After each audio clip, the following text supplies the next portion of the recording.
مگر ایران به جز ویران سرا نیست. من این ویران سرا را دوست دارم، اگر آب و هوایش دلنشین نیست. من این آب و هوا رو دوست دارم.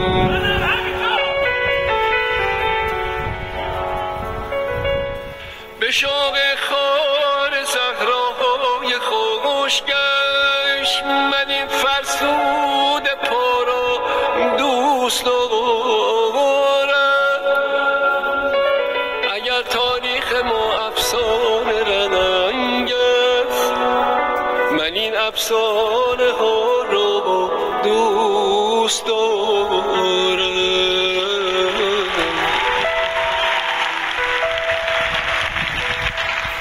من این مردم شما را دوست دارم.